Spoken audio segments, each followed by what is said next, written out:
Ahora sí, formalmente, buen día. Voy a dar inicio al acta de constitución del jurado. ¿Sí? Perdón, bueno, vamos a dar inicio entonces al acto de defensa de tesis de la arquitecta Vanessa Sáez.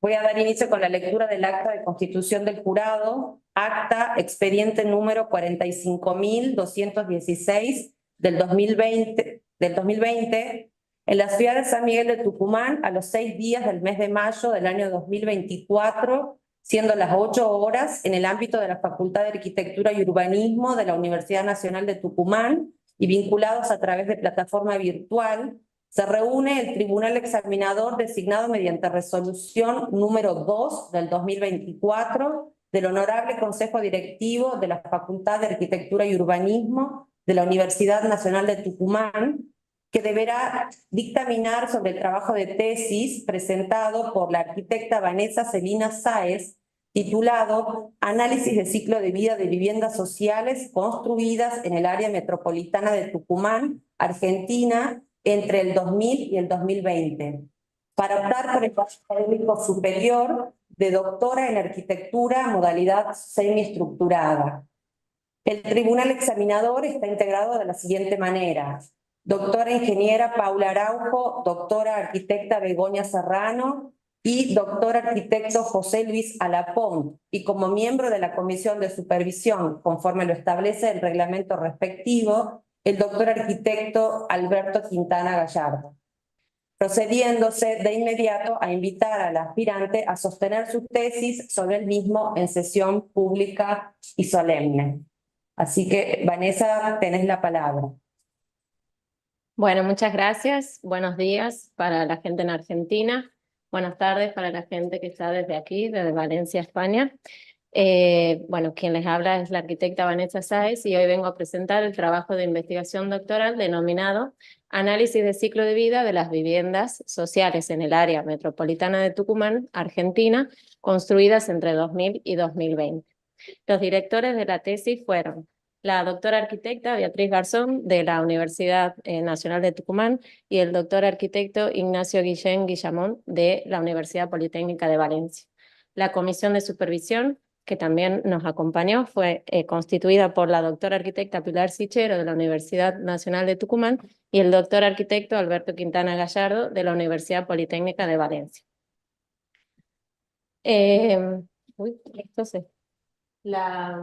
Esto no pasa, no está pasando.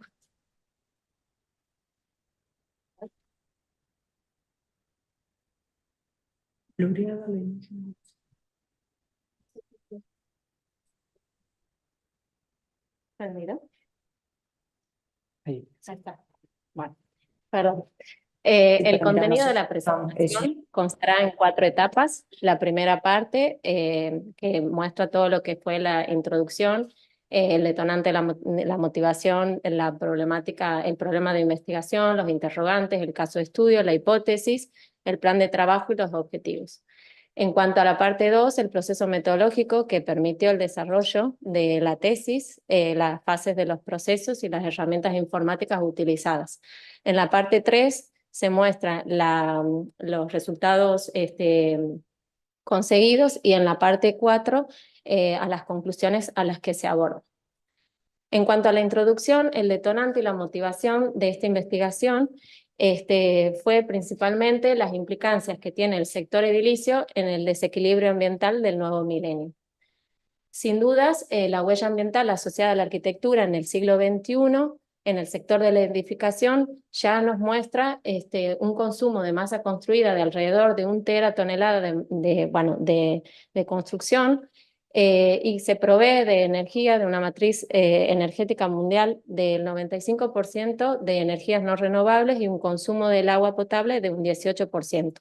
Todo esto genera residuos, emisiones, aerosoles al ambiente, afectando a los 4 entornos principales, que son la salud humana, el entorno natural, los recursos renovables y el entorno modificado por el hombre, que sería el sector agrícola.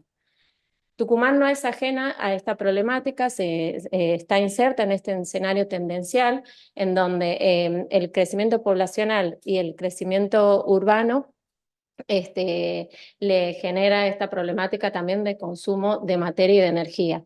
Ya propio en la investigación nos damos cuenta que a partir de 1950 la provincia de Tucumán mantiene un crecimiento urbano sostenido, en principio de expansión de la cuadrícula urbana originaria, de la trama urbana original de la capital, luego que trasciende esa cuadrícula original, se densifica la cuadrícula, y ya en los últimos 20 años se detecta una expansión hacia la periferia, en lo cual empiezan a perderse los límites físicos entre lo que es la ciudad capitalina y los municipios aledaños, conformando así un 77% de superficie urbanizada.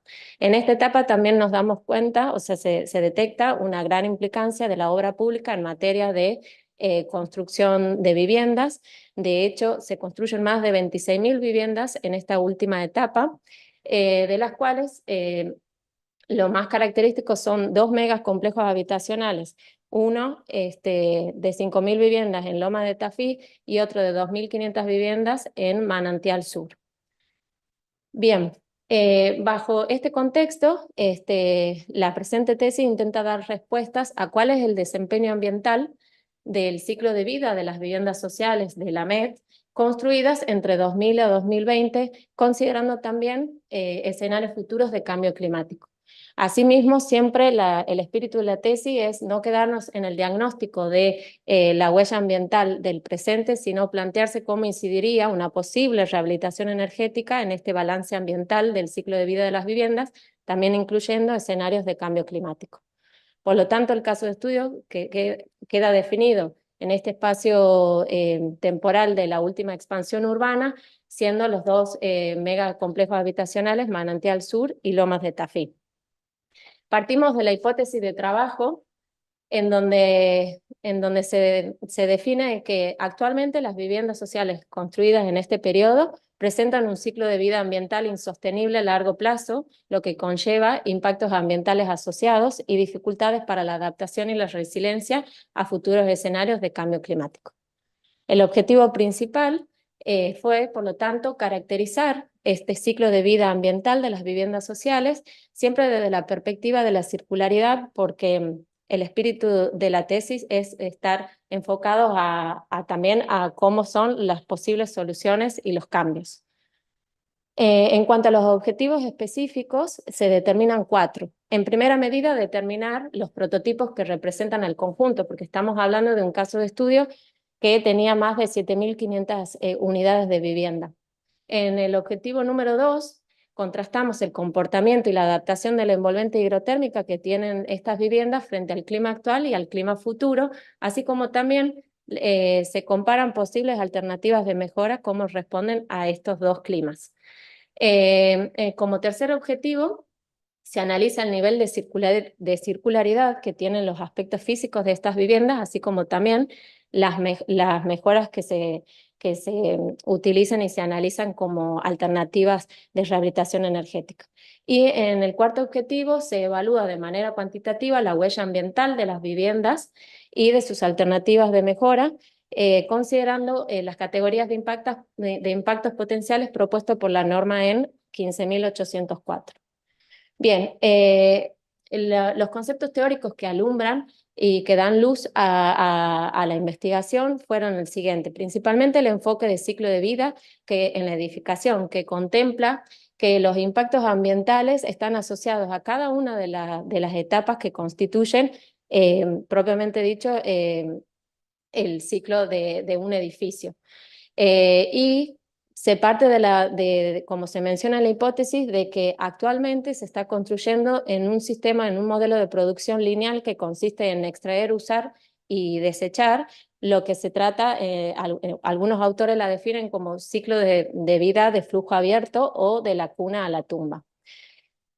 Como el enfoque es desde la perspectiva de ciclo de vida y holístico, también consideramos siempre este espíritu de ver cuáles eran los posibles cambios. Entonces, también se considera lo que la teoría denomina modelo de producción circular, que es a lo que se aspira y que a largo plazo se debería alcanzar.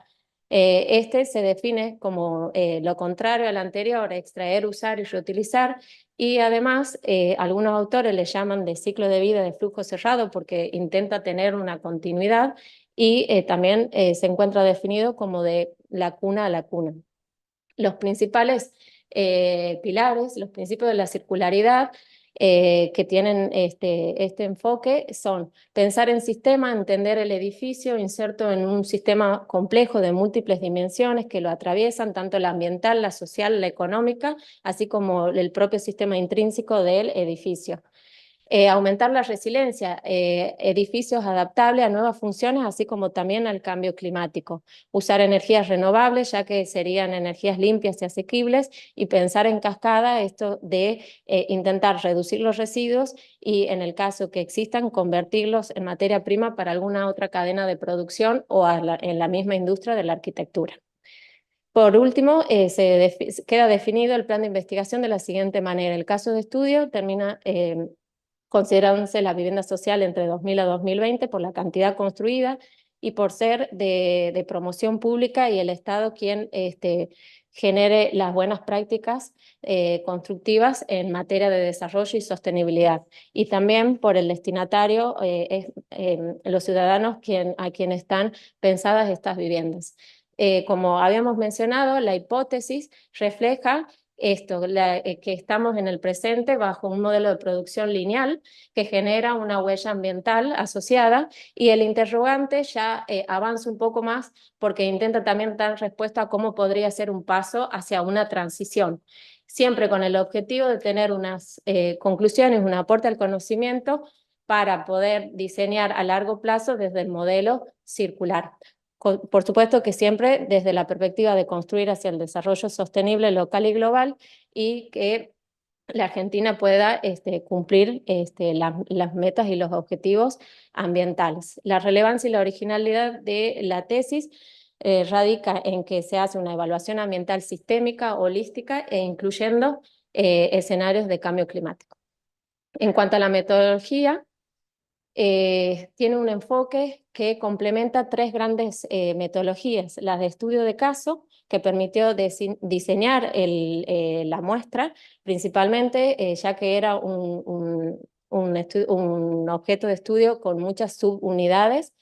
En cuanto a la metodología de análisis de ciclo de vida, sirvió y permitió hacer gran parte de la investigación, ya que se siguieron los lineamientos de esta para conseguir los datos cuantitativos de la evaluación de impactos, y esto también se complementa con la de simulación energética completa del edificio en régimen dinámico, ya que se consigue a partir de esta los indicadores de demanda y de consumo que permiten analizar la etapa de uso del edificio. El proceso metodológico queda resuelto de la siguiente manera. Se han diseñado 5 grandes etapas, en las cuales las 4 primeras son consecutivas e iterativas entre ellas, y una quinta fase que transversal a todas ellas, porque se interpretan los resultados que se van obteniendo en cada una de las etapas hasta poder conseguir el objetivo principal, que es caracterizar el ciclo de vida ambiental total de la vivienda. En la fase 1, denominada prototipo, se seleccionan las unidades de vivienda que van a representar la muestra, se define y se caracteriza técnico-constructivamente a estas unidades, y también se define el alcance del estudio muy alineado con lo que rige la evaluación de análisis de ciclo de vida. En la fase 2 trata todo lo que tenga que ver con energía y clima, es decir, analizar el aprovechamiento y la actual adaptación que tiene el caso base, el caso original de las viviendas, así como también poder analizar cuáles podrían ser alternativas de mejora y poder obtener estos indicadores de demanda y consumo de la etapa de uso. En cuanto a la fase 3 de inventario y circularidad, esta permite cuantificar la energía, la materia y los residuos que entran en cada una de las etapas del ciclo de vida de la vivienda, así como también en esta fase se consigue el índice de circularidad que presentan las viviendas en el caso actual como posibles rehabilitaciones. En cuanto a la fase 4, sí se logra arribar a los impactos ambientales potenciales y las herramientas utilizadas para poder conseguir cada una de estas etapas fueron las entrevistas semiestructuradas para la recopilación de datos, hojas de cálculo para el procesamiento y sistematización de los datos. En la fase 2, principalmente, conseguir los archivos meteorológicos típicos que nos permitían obtener los datos horarios de algunas características climáticas del sitio para poder aplicarlo luego en la simulación energética. Una hoja de cálculo que es recomendada por la norma 11.900 para poder predimensionar cuál es el aprovechamiento de las estrategias pasivas que tenían las viviendas, así como también el propio programa para la simulación energética Energy Plus con OpenStudio. En cuanto a la fase 3, se utilizó para el análisis de ciclo de vida, la generación del inventario, el CIMA Pro con la base de datos de EcoInvent, y para generar el índice de circularidad de las viviendas, el aplicativo REDIES o REDEU del Instituto Valenciano de la Vivienda, de la Edificación. Y en el impacto ambiental, en la fase de impacto ambiental se utiliza también el CIMA Pro para lograr las categorías de impacto y un visualizador de datos. Siempre se ha considerado tomar una de las unidades seleccionadas como caso piloto para probar la metodología, y a partir de calibrarla y ajustarla se han procedido a calcular las siguientes unidades. Bien, la interpretación de los resultados también está conformada y dividida en las diferentes fases. En cuanto a la fase de prototipo, se logró representar el 60% de la muestra de las 7.500 viviendas, consiguiendo a partir de aplicar ciertos criterios de selección. El de prioridad 1 fue interpretar y definir cuál era el sistema constructivo más utilizado. Luego, en la prioridad 2 se definía dentro de ese sistema cuáles eran los modelos de mayor cantidad construida y los metros cuadrados construidos, y en la prioridad 3, ya más con aspectos de la perspectiva térmica de la envolvente, considerar 3 rangos de compacidad de la envolvente que existían en toda la muestra y el porcentaje de huecos, es decir, el porcentaje de aberturas que tiene esa envolvente térmica. Bueno, el sistema constructivo que se detectó como el que caracterizaba la muestra es el sistema constructivo en húmedo, in situ, con estructura puntual de hormigón armado, cerramientos verticales cerámicos no portantes, revocados, el cerramiento horizontal inferior de contrapiso de hormigón normal, con cerámico esmaltado como solado, el cerramiento horizontal superior de techo liviano metálico, las ventanas metálicas con vidrio simple y las puertas también metálicas. Quedan definidos 4 prototipos que en realidad representan el 67% de la muestra, y también, como se puede ver aquí, el prototipo 1 está representado por 2 variantes. Si bien su compacidad es mayor a 75, existía una variante con un porcentaje de huecos del 15% y una variante con un porcentaje de huecos mayor al 15%. En el prototipo 2 se encontró un ejemplar que representaba a este rango de compacidad de 0,70 a 0,74, y en el prototipo 3 de un ejemplar también que representa la compacidad menor a 0,70. Bien, los prototipos son: el prototipo 1A representa la vivienda de 3 dormitorios con 56 metros cuadrados, el prototipo 1B, una vivienda ya de 2 dormitorios con 49 metros cuadrados, el prototipo 2, una vivienda de 2 dormitorios con 40 metros cuadrados, y el prototipo 3, también una vivienda de 2 dormitorios de 2 metros cuadrados. Aquí vale la aclaración que en morfología son muy similares, idénticas, pero cambiaba más que en los metros cuadrados construidos, en la volumetría en su totalidad, porque la altura de esta vivienda era de 2,60, mientras que la altura útil de esta era de 2,40. Ahí generaba un pequeño cambio y cambiaba la compacidad del prototipo. En cuanto al alcance del estudio, que estaba más referido a la metodología de análisis del ciclo de vida, bueno, como se viene diciendo desde el inicio, se contempla todas las etapas intervinientes en el ciclo de vida, excepto dos.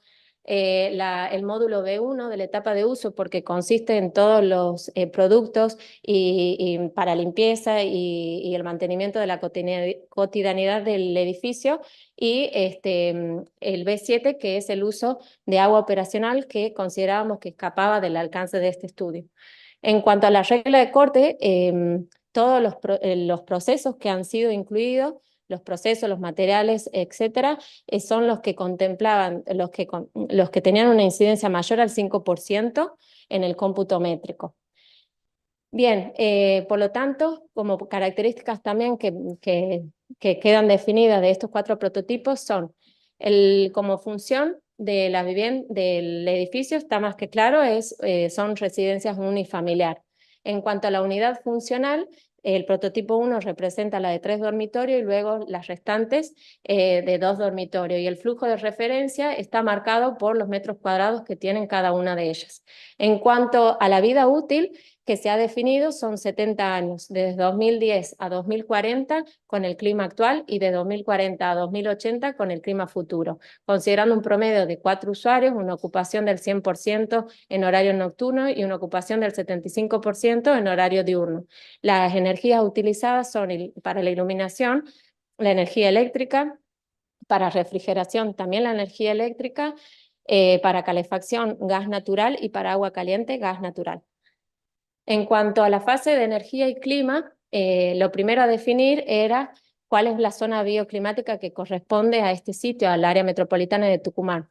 Según la norma 11.603 de la Argentina, este clima la zona bioclimática es un clima templado cálido, con lluvias abundantes en el verano, con una amplitud térmica entre el día y la noche en el periodo de verano de 14 grados de diferencia, y teniendo una primavera y un otoño, o sea, estaciones intermedias, templadas también con 25 grados aproximadamente.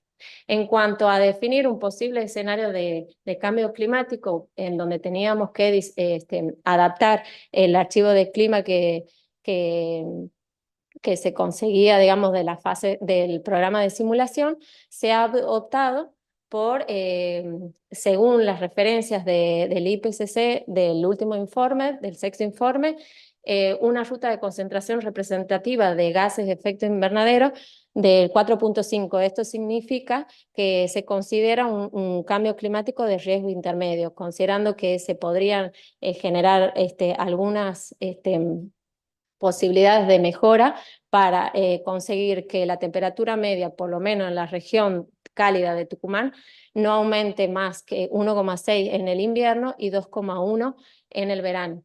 Por supuesto que esto implica una temperatura media. Como máxima, tiene un rango máximo de 3 grados por encima de la máxima actual, y en la temperatura mínima, 1 grado respecto a la temperatura actual.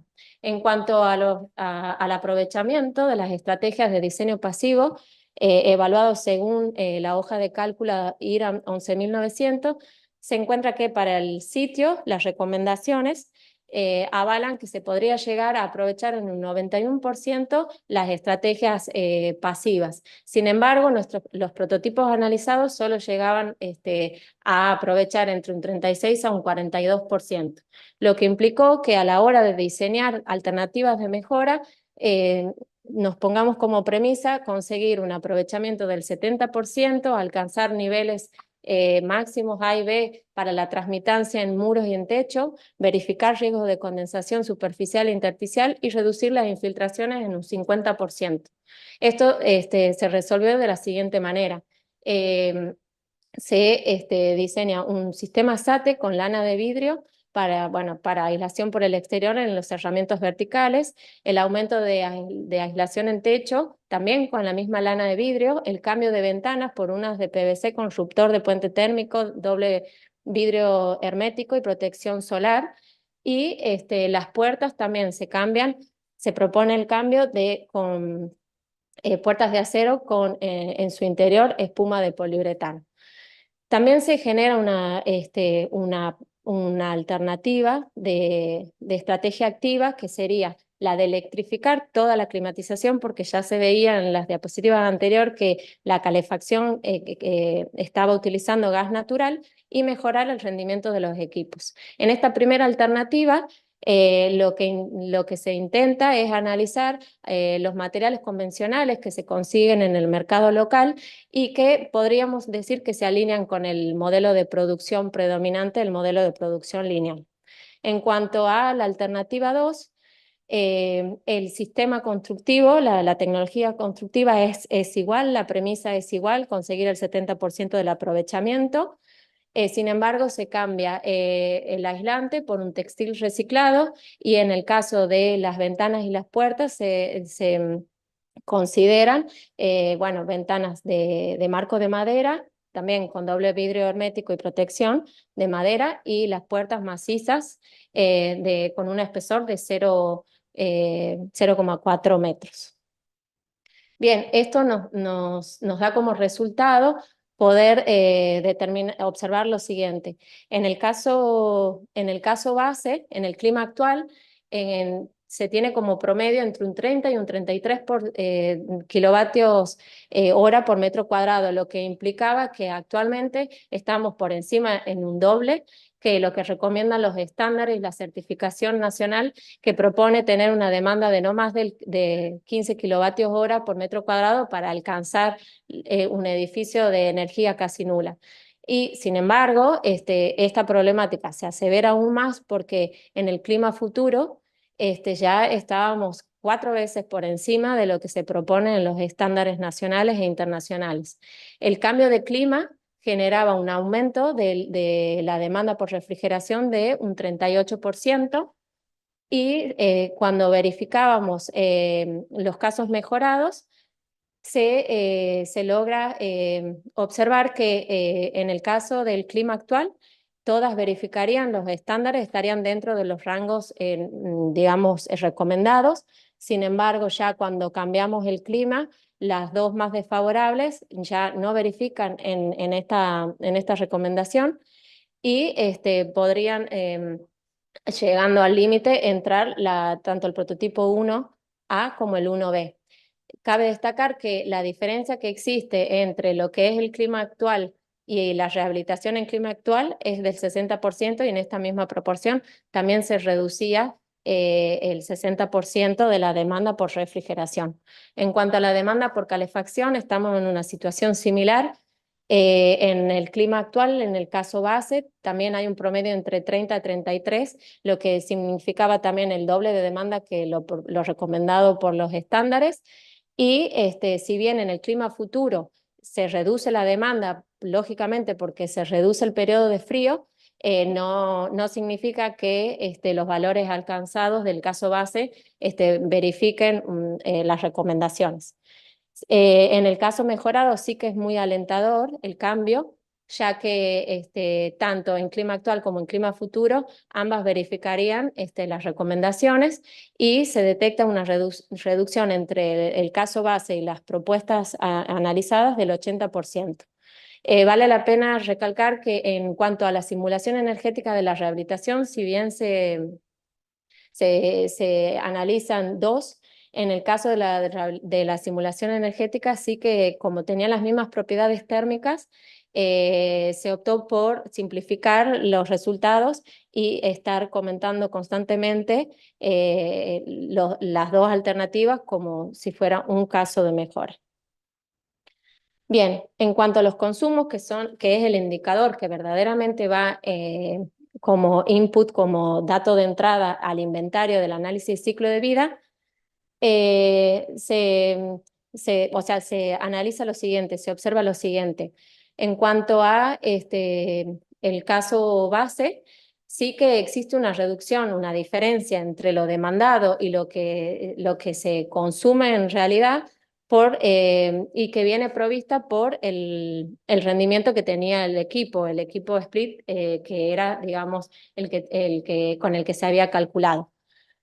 En cuanto a las mejoras, sí que ya como ya se ve la mejora pasiva y además la mejora cambiando el rendimiento del equipo por uno mejor, se logra una reducción del 75% del consumo. En cuanto a calefacción, lo que se ve en diferencia a la demanda es que acá es a la inversa, el consumo es un 40% más que lo que demanda el edificio, propiamente dicho, por utilizar un calefactor a gas con bajo rendimiento. Sin embargo, es muy alentador cuando se realiza la mejora tanto pasiva y activa, porque se electrifica la calefacción y el rendimiento del equipo es 4 veces mayor que el del calefactor. Bien, en la parte de inventario, lo importante que resulta como datos del análisis, luego de hacer la cuantificación y la contabilización de todo el flujo de materia y de energía que entra, así como la que sale, es la adaptación de algunos datos que se han generado propio en la base de datos que trae el programa, como por ejemplo realizar la matriz energética de la provincia y ya sin saber los resultados de las categorías de impacto, se detecta y ya se conoce que el 98% de las fuentes utilizadas son no renovables. Cabe destacar que si bien a nivel nación la producción de cada país se entra en una red nacional y no puede ser considerada exactamente cuál es el consumo que tiene la provincia de Tucumán, era un dato interesante para destacar y empezar a regionalizar, digamos, las responsabilidades de cada una de las matrices de cada provincia. En cuanto al análisis de inventario en lo que respecta a los transportes utilizados en cada una de las etapas, se detecta que el 56% de los materiales provienen de distancias de un rango de 1.400 kilómetros, un 12% en un rango de 6.000 kilómetros y un 31% una distancia de 30 porque son materiales que se consiguen en la provincia, como los áridos y los morteros industrializados, porque hay una fábrica muy grande de morteros en Tucumán. En cuanto al índice de circularidad de los casos bases, bueno, el aplicativo presenta evaluar 10 criterios relacionados a la circularidad y en orden con la norma ISO 27887, si no me equivoco, y lamentablemente cuando hemos analizado el caso base le faltaba puntuación para llegar al mínimo y considerar un mínimo de circularidad. Todo esto viene dado principalmente por el tipo de materiales y el sistema de construcción, que no permite que la vivienda, en el caso que necesite un cambio, es decir, tener una versatilidad, una posible convertibilidad en otra función, todos los muros interiores también están resueltos con sistema en húmedo, lo que implicaría una complicación a la hora de adaptar la vivienda, así como también tener acceso a los servicios, a otras conexiones. Luego las terminaciones y los acabados también generaban que si en el caso del fin de la vida útil, casi todo termine siendo como residuo con muy poca calidad del residuo para generar otro producto industrial. En cuanto al índice de circularidad de la rehabilitación, cabe destacar que los primeros criterios no se los contempla porque solamente se estaba analizando lo que se adiciona a la vivienda y sí que entra dentro del rango, digamos, muy bueno dentro de la calificación, ya que logra un 83%. En cuanto a los impactos ambientales, como se calculan 16 categorías de impacto, en primera medida los datos que se consiguen son bueno, el valor de cada una de esas categorías en distintas unidades, pero lo que permite la evaluación ambiental, el método evaluativo de la huella ambiental que está inserto dentro del CIMAPRO, poder normalizar el dato, es decir, poder compararlos cada categoría y a su vez también propone una ponderación de esas categorías, dándole más importancia a las que tienen más resonancia con las problemáticas actuales. Dentro de la normalización vemos que, bueno, cada una de las categorías está indicado cada uno de los prototipos en el orden que los vengo mencionando.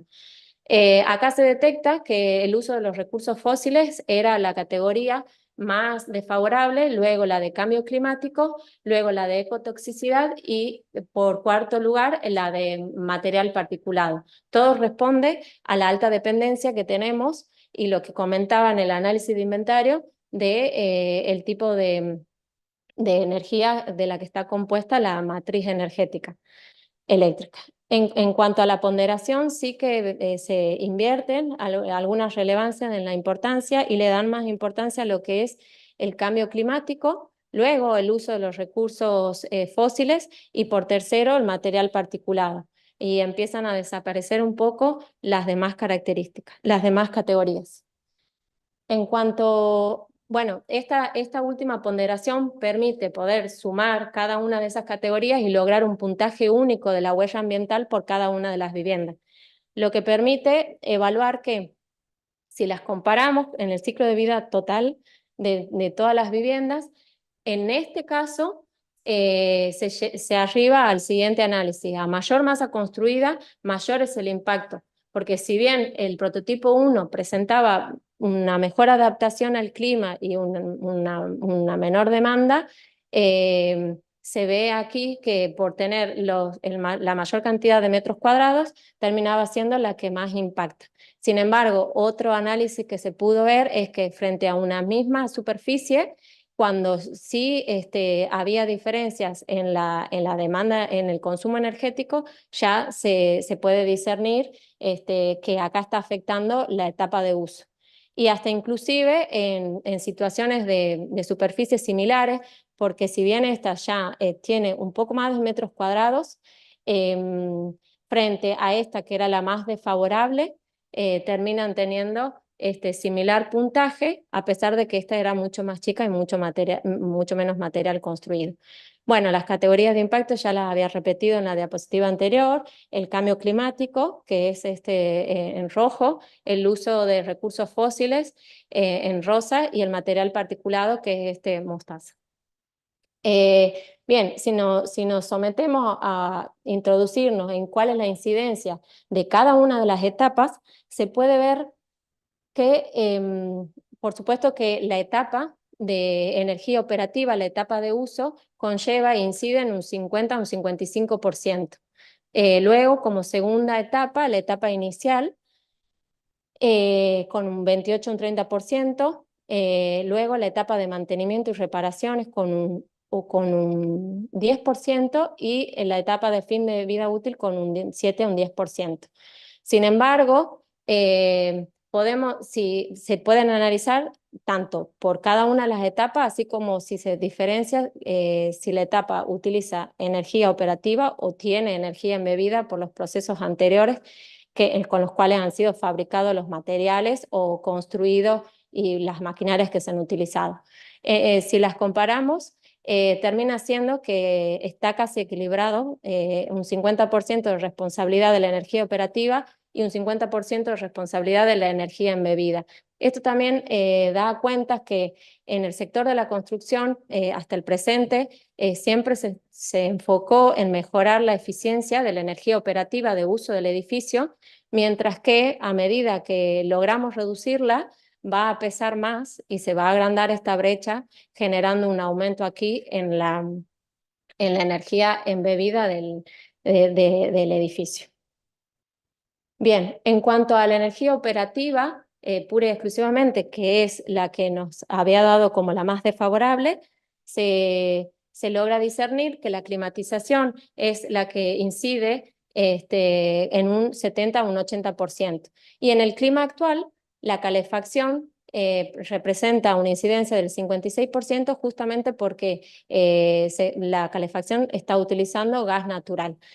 Luego, en el clima futuro, como la calefacción se reduce, pasa a invertirse los valores y la refrigeración queda como la más desfavorable. En cuanto a la etapa 1, A5, que nos dio como la segunda más desfavorable, sí que es interesante destacar que el sistema constructivo que más incidía es el del cerramiento vertical de cerámico con mortero de asiento y revoques, luego el del cerramiento horizontal inferior, el contrapiso de hormigón normal con cerámico esmaltado, y muy por debajo la estructura puntual, el techo metálico con yeso.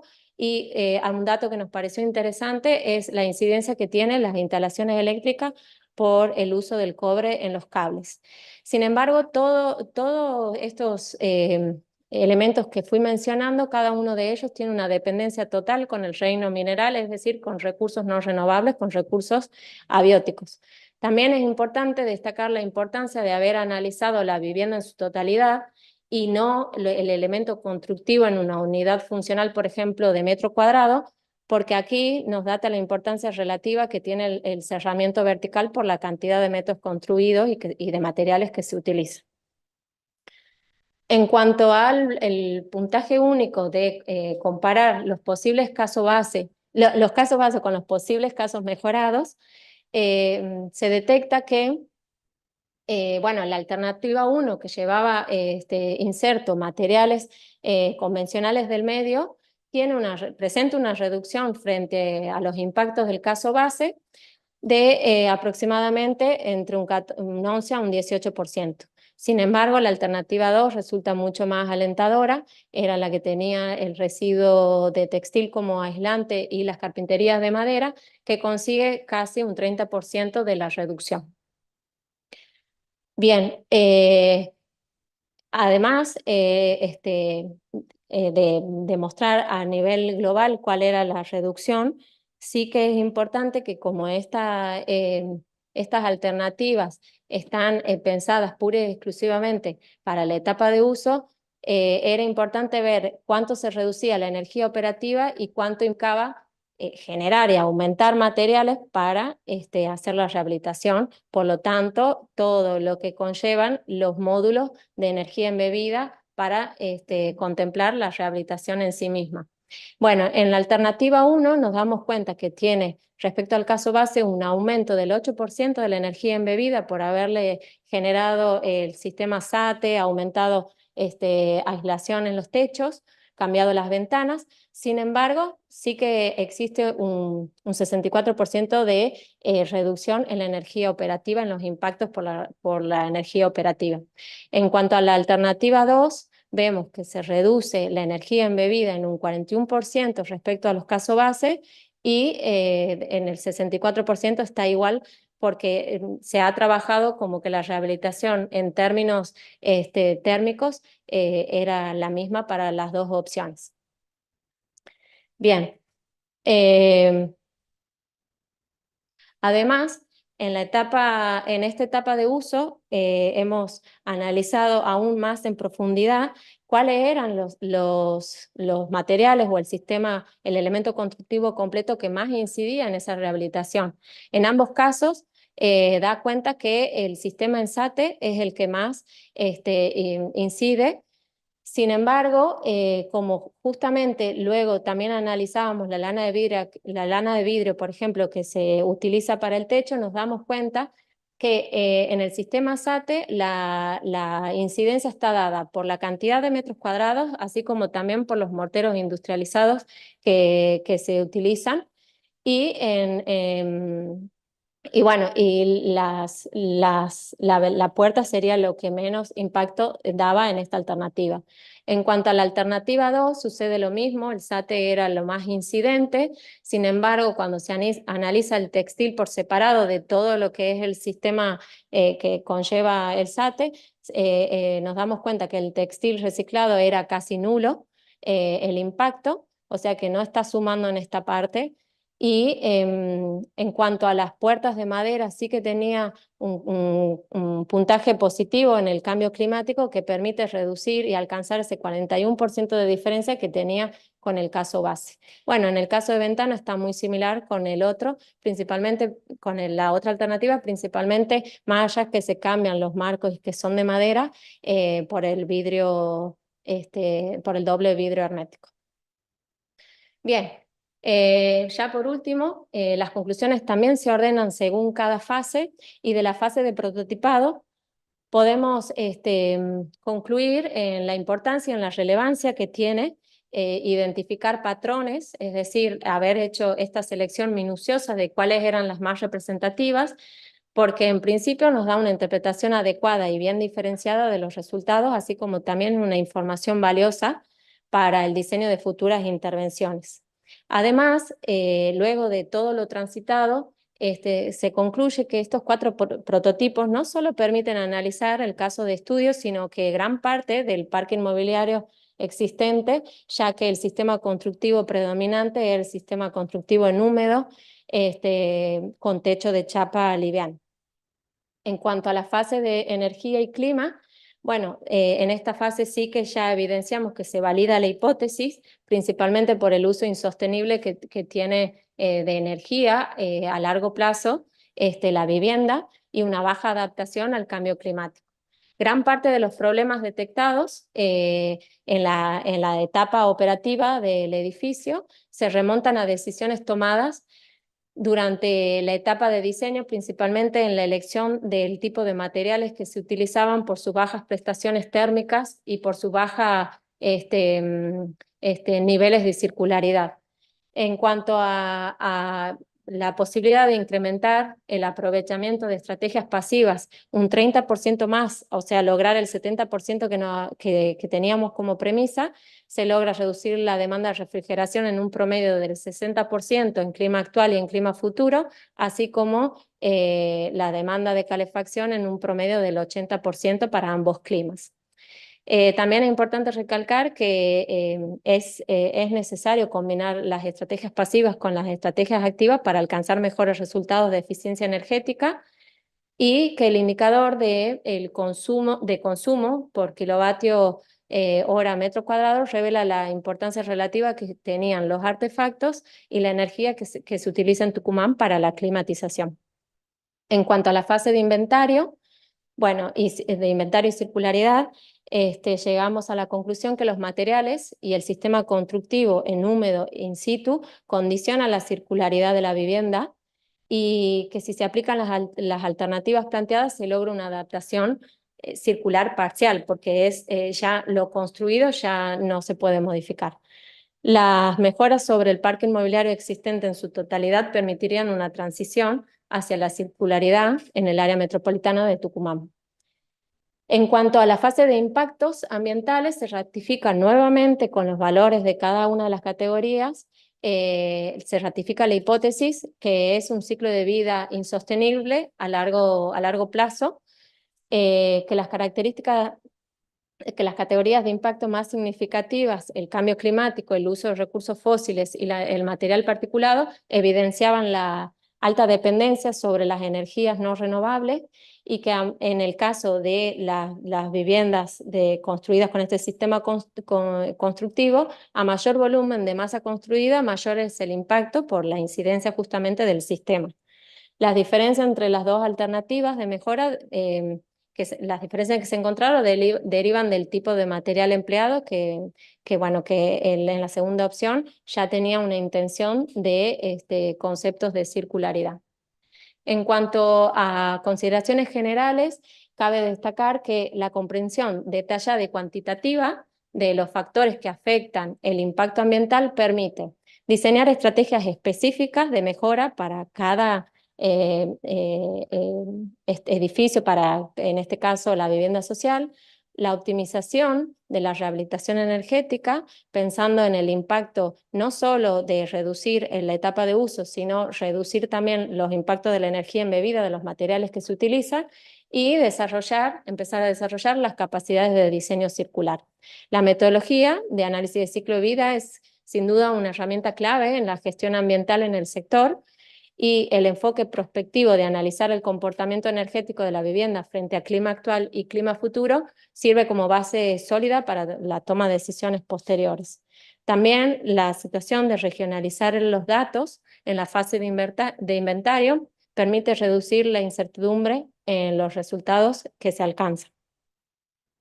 Como reflexión final, es importante dar cuenta y entender que el problema ambiental en la edificación, como un sistema complejo que debe abordarse desde un análisis sistémico y holístico que abarque todas las etapas del ciclo de vida de la edificación. También darle mucha importancia a la etapa de diseño, asistido con herramientas informáticas y con simulaciones que permiten conseguir beneficios en todas las etapas restantes, reducir los impactos. Y tener presente que la perspectiva holística orientada al futuro permite adaptar el presente hacia ciudades sostenibles y prosperar una armonía con el entorno natural. En cuanto a las limitaciones de la investigación, sí que se puede recalcar que los resultados que arrojan los potenciales impactos ambientales, las categorías conseguidas, no especifican técnicamente los impactos en un tiempo y en un espacio. Sin embargo, permiten indicar y dimensionar la incidencia de cada categoría asociada al edificio que se está estudiando. Como futuras líneas de investigación, la intención está puesta en agrandar, digamos, el análisis de ciclo de vida y abarcar las otras 3 esferas de la sostenibilidad, pudiendo hacer un análisis de ciclo de vida social también enfocado desde la perspectiva arquitectónica a evaluar la calidad del aire interior y el confort hidrotérmico. En cuanto al análisis de ciclo de vida económico, poner el foco sobre el indicador de pobreza energética y aumentar, aumentar el análisis de ciclo de vida ambiental, consiguiendo la huella hídrica y escenarios futuros sobre posibles cambios, mejoras en la matriz energética, considerando un porcentaje mayor de energías renovables, ya que dentro de los compromisos que tiene y las metas que tiene la Argentina, debe conseguir un mayor porcentaje de renovables en su matriz energética. Bueno, la bibliografía que se utiliza para la presentación, y desde ya, muchas gracias.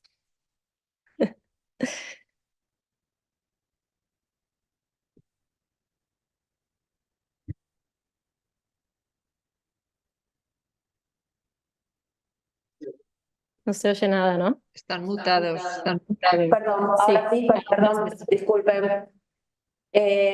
Muchísimas gracias. Comentaba que pasamos entonces ahora al bloque de los jurados para que emitan sus comentarios, preguntas, consultas, etcétera. Así que no sé si alguno quisiera empezar en particular.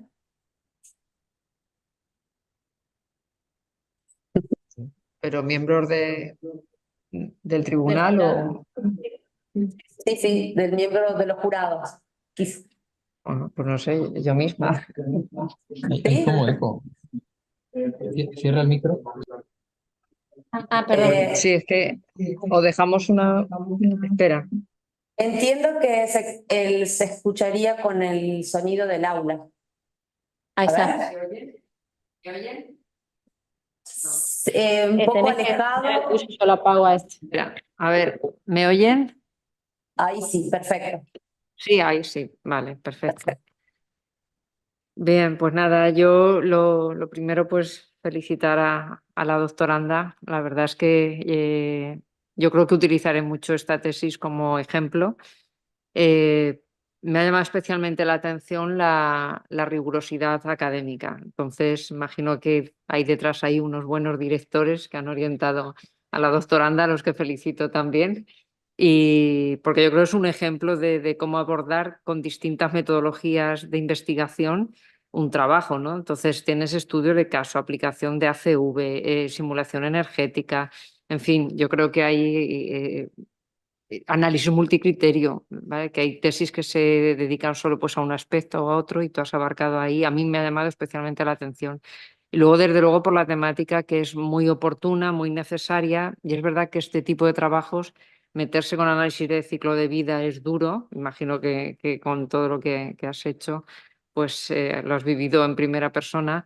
Pero bueno, yo creo que es el camino. Yo creo que es el camino y entonces que estén apareciendo este tipo de trabajos que vayan abriendo camino es necesario. Más que nada, por ejemplo, en Europa, con la directiva recién aprobada, la EPDB, ya nos va marcando, cada vez hablan más de análisis de ciclo de vida, cada vez hablan más de las DAB, de las declaraciones ambientales de productos, y desde luego, sí o sí, en la línea a seguir, pero ya no porque es Europa, sino porque las grandes agendas internacionales ya nos hablan de todo esto.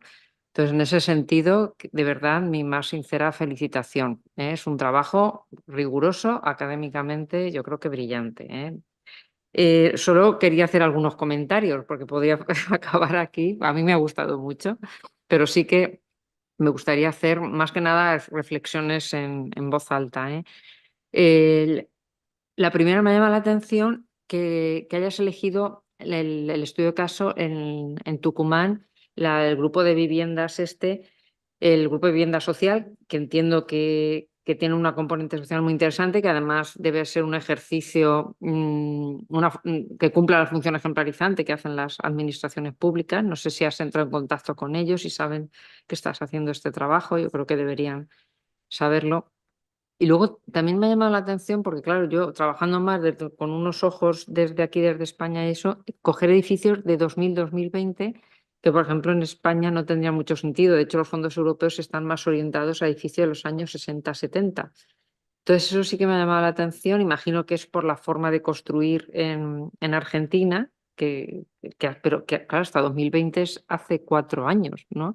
Entonces, ahí sí que me gustaría que comentaras un poco más la justificación de... Espero a todas Sí, las sí, consultas. sí, por favor. Ahora ¿Sí? seguimos entonces Ok. con la intervención. No sé si Luego quisiera José respondo. Luis continuar. Lo digo por comodidad de la doctoranda, no sé si te las quieres anotar o algo, porque si vamos a Sí, hacer, yo tengo folio, es que claro, si vamos a... ¿Tienes bolígrafo?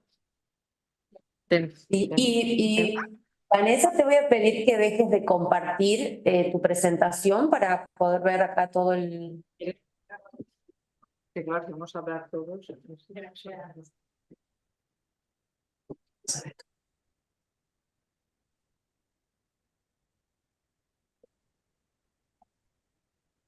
Exacto, Perfecto. sí, ahora ya, perfecto. Sí, Sí, bien. Sí, bien, entonces pues continúo, ¿no? tenés ya Con algo la... para... Ah, sí, perdón, pensaba que había terminado. Por favor, disculpe. Sí, Sí, gracias.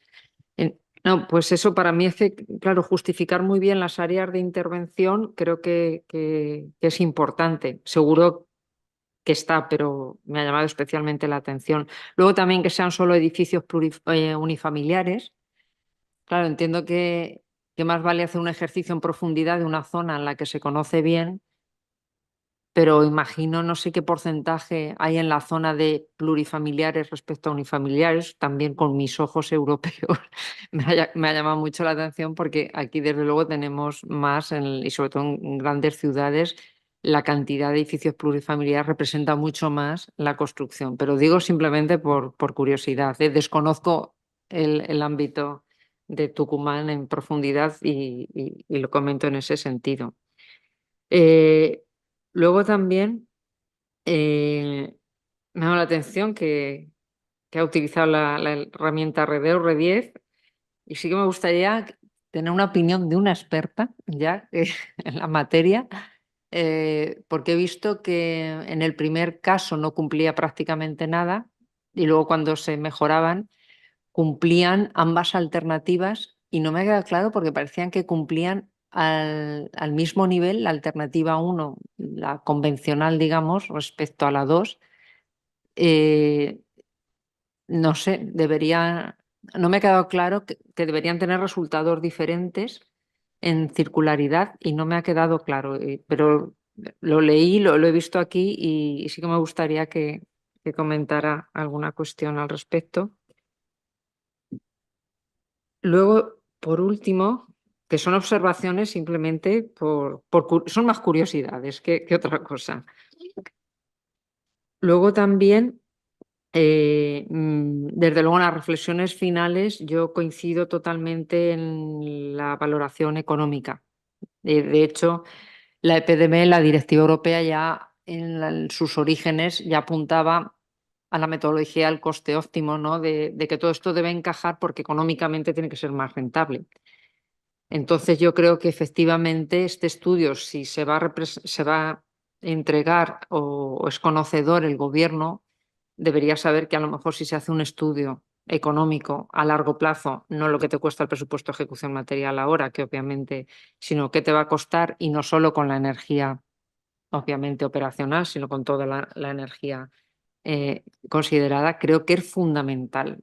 Entonces yo creo que a la hora de que un gobierno pueda implementar esto, yo, si esas reflexiones finales vas a continuarlas, yo te invitaría a que esto lo inicies ya, porque un gobierno, cuando tú le digas a 10 años, es que va a ser más barato. Entonces, porque esto es que cuesta a los promotores, ya sean públicos o privados, cuesta hacerles que la rehabilitación a largo plazo es más barata que dejar el edificio consumiendo. Entonces yo creo que ahí también te invitaría a que lo desarrollaras ya, antes de presentarlo. Y nada más, reitero mi felicitación. Sí que había una diapositiva por ahí, pero ya lo comentaremos luego si acaso, más en privado, que no merece la pena. Reitero mi felicitación. Puedes descansar y disfrutar este momento que no olvidarás en tu vida. Perfecto. Bien. Sí. Sí, Continúa José sí, Luis. es que son todas al final. Por eso le he dicho la... Claro, Vale, bueno, pues, sí. ¿se escucha? ¿Sí? Sí, se escucha, perfecto. Sí. Vale. Bueno, pues claro, repetir alguna cosa de las que ha comentado ya Begoña. La enhorabuena, por supuesto. El nivel de calidad de la tesis creo que es altísimo. Creo que está hecha con mucho rigor, efectivamente. No tengo más remedio que repetirme, lo siento. Creo que está bien organizada, creo que desde el punto de vista formal está muy bien planteada, pero también desde el punto de vista de la metodología, como decía, por lo completa, ¿no? Que es la metodología, completa y compleja, pero compleja en el buen sentido, ¿no? En el sentido de utilizar varias metodologías, ¿no? Y además muy bien argumentada su utilización y cuál es su posibilidad de ser combinadas y de ser utilizadas, ¿no? Para demostrar unas determinadas hipótesis. Creo que eso está muy bien encajado. Creo que son tesis muy necesarias y eso me lleva a la pertinencia del tema, ¿no? Bueno, todos los que estamos aquí pienso que somos convencidos de que son temas que hay que abordar y temas que la sociedad necesita urgentemente, soluciones y propuestas. Pero en ese sentido también abundar en un poco lo que se ha pedido de justificar la elección del objeto de estudio, ¿no? Yo creo que elegir vivienda social es uno de los aciertos, que sea además desde el enfoque de la circularidad y de la búsqueda de evaluar la huella ambiental también lo es, evidentemente, pero sobre todo el tener en cuenta los impactos futuros, ¿no? Los escenarios diferentes a los que nos vamos a tener que enfrentar y en qué influyen, hasta qué punto, porque se ve en la tesis, en los resultados, se pone de manifiesto que dependiendo de cómo funcione el clima, de cómo evolucione el cambio climático, pues las medidas pueden ser más adecuadas o menos, ¿no? Entonces, yo creo que toda ese planteamiento metodológico y ese desarrollo es algo tremendamente acertado también. Tengo, bueno, algunas cosas así muy pormenorizadas, que creo que preferiría ir de lo general a lo particular. Voy a ver si soy capaz de llegar a eso. Bueno, decidido que ese es el objeto de estudio, creo que el rigor se mantiene, ¿no? A la hora de seleccionado el caso, ¿no? De vivienda social, unifamiliar, en un determinado lugar geográfico, etcétera, pero dentro de esa muestra, ¿no? La aplicación del método del estudio del caso y los criterios que se utilizan para discriminar y para identificar cuáles tienen que ser los modelos concretamente elegidos. Y esto me lleva al resto de decisiones, ¿no? De metodológicas que se van tomando de aplicación de los métodos. Creo que están también tremendamente bien planteadas y con mucho rigor. A ver, hay alguna cuestión así más concreta a partir de aquí. Creo que también, y es otra crítica muy positiva, ¿no? Creo que también está muy bien que los objetivos de mejora que se plantean estén bien, ¿cómo diría? Bien dimensionados. Es decir, no se trata de hacer una mejora espectacular de las viviendas, pero tampoco puede quedarse uno en algo anecdótico, ¿no? Y creo que está bien, ¿no? Porque al final se pretende alcanzar un 70% de aprovechamiento de las medidas bioclimáticas, se pretende mejorar los niveles de aislamiento, obviamente, el evitar condensaciones, etcétera, pero se hace desde la mesura, es decir, desde la aplicación de unas propuestas de mejora que son perfectamente asequibles hoy en día, ¿no? Y que consisten pues, en sustituir cerramientos, o sea, carpinterías y mejorar los cerramientos, tanto la cubierta como los muros de fachada, ¿no? Entonces creo que eso es un éxito también, ¿no? Y eso supongo que al principio ya uno, ¿no? Cuando empieza a hacer cálculos, ¿no? Y empieza a entender que eso va a ser así, pero realmente hasta el final, pues tampoco está tan claro, ¿no? Y yo creo que eso también es una buena apuesta de esta tesis. Bueno, se ha considerado, ya entrando en cosas más concretas, ¿no? No se ha considerado en la etapa de uso lo de la subetapa, ¿no? La B7, ¿no? La de el agua. Bueno, entiendo que bueno, pues ahí tiene que haber una explicación. No la hay muy clara en la tesis, pero es bastante obvia, ¿no? Pero bueno, podría explicarse un poco. Vale, luego tampoco se incluye lo que llama la etapa de beneficios. Se describe, se explica en todo el estado del arte, pero no se incluye. Yo también entiendo por qué razones, pero no están explícitamente expresadas. Y también podría, bueno, ampliarse, ¿no? O darse un razón de estas cosas. Pequeños errores o pequeños, digamos, desajustes, ¿no? Yo me imagino que hay alguna tabla que he visto que no contiene lo que dice, ¿no? Concretamente recuerdo una, la tengo por aquí anotada, que, que habla de poner las plantas, ¿no? Me parece que dice que tiene que poner las plantas. A ver si recuerdo. Sí, está en el capítulo 4 aparece una tabla en la que se habla de las plantas de techo. Se hace referencia a las plantas de techo. Lo veremos luego con calma. Creo que son este tipo de cosas, simplemente es comentártelas, como decía Begoña, pues eso, ya una vez superado el trámite, ¿no? Más cosas. Se ha utilizado la metodología de RDEU, ¿no? R10, como podría decirse en valenciano. Para mí es nueva, he de reconocer que yo no la tengo estudiada, no la tengo manejada. Creo que está muy bien que se vaya, digamos, aplicando desde la academia este tipo de metodologías que no son fáciles, ¿no? Porque no es sencillo evaluar estas cosas, porque son cuestiones muy relacionadas con lo cualitativo, no es fácil de medir, los criterios son todavía, bueno, pues difíciles de justificar en algunos casos, o por lo menos no son sencillos. Entonces, ahí me gustaría escuchar la opinión, ¿no? Un poco lo que también preguntaba Begoña, la opinión de una experta en el manejo, porque es un tema que realmente cada vez va a ser más importante centrar lo más posible, ¿no? Para que de alguna manera la sociedad entienda que este tipo de evaluaciones tienen el rigor suficiente, ¿no? Entonces eso me parece muy importante. Y luego una cuestión de muy poca importancia, por terminar, relacionado con cómo se evalúan los impactos de ciertos productos, ¿no? Porque en la tesis se habla de que se desprecian aquellos que tienen creo que es una influencia de menos del 5% o algo así.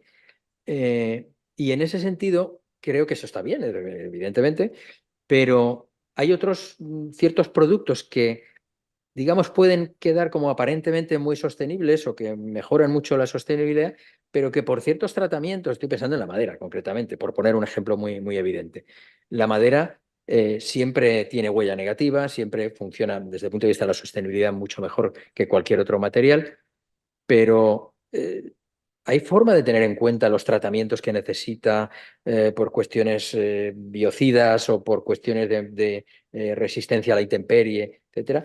Lo pregunto como curiosidad, como decía Begoña, ¿no? Como la gente que estáis ahí trabajando intensa y detalladamente con estas cosas, ¿veis estas ambigüedades, veis este tipo de pequeñas cuestiones, ¿no? que de alguna manera pueden hacer que los detractores o los que no están demasiado alineados con este planteamiento del ciclo de vida, ¿no? de lo sistémico y lo holístico, puedan quedar un poco ahí, ¿no? Como que se está haciendo trampa, ¿no? O algo de este tipo. Y bueno, pues termino con esto mi intervención y insisto en la enhorabuena y en la enorme calidad que he visto. Es una tesis que se lee además con mucha facilidad porque está bien organizada, está escrita con claridad y con mucho rigor. Muchas gracias. Bien, muchísimas gracias. Vamos entonces ahora a darle la palabra a la doctora Araujo. Bueno, ¿qué tal? Buen día Begoña, José Luis, Vanessa, Beatriz, Alberto. Bueno, primero felicitarte a vos, a tus directores, por el riguroso trabajo. Yo vengo del área del análisis de ciclo de vida, mi formación es ingeniería, con lo cual mi área no es arquitectura, pero sí decirte que al leerla, la lectura fue sumamente amena y la verdad sumamente rigurosa y tuvo una gran complejidad en términos del uso de todos los software y tecnologías que utilizaste para encarar esta tesis. La verdad, ya en sí mismo el CIMA Pro es complejo en su manejo y en las decisiones que uno va tomando y en los procesos que uno adopta. Y bueno, en primera medida quiero felicitarte. Por otro lado, realmente, y te diría que aún mejor, la presentación que hiciste, sumamente amena. La verdad que a medida que te iba escuchando, la puede escuchar cualquier persona no especialista en el área, y eso habla del manejo que vos tenés del tema y también de la didáctica casi docente en tu presentación. Y bueno, y a partir de ahí, realmente para mí ha sido un gusto leerla. Yo tenía algunas cuestiones que vos las aclaraste en tu presentación, que tenía que ver con la restricción de la matriz energética argentina, que me gustaría que puedas aclarar un poquito eso y proponerte, porque a medida que te escuchaba se me abrían un montón de trabajos futuros para Beatriz o Vanessa en su postdoc. Entre ellos es expandir a la red interconectada de Argentina. El otro tema, cuando yo estuve leyendo, quizás me puedas corregir o ampliar un poquito, era el estudio a futuro. Cuando vos haces el estudio de clima futuro, estás proyectando un cambio de la matriz energética en los años que se considera el futuro en la Argentina. Y por otro lado, bueno, lo último que comentaste sobre tareas futuras, yo me estoy imaginando que coincido, bueno, con lo que planteó Begoña también, en un estudio de optimización multicriterio. Optimización matemática en donde tengas en cuenta no áreas como separadas, sino una optimización técnica, económica, ambiental y social.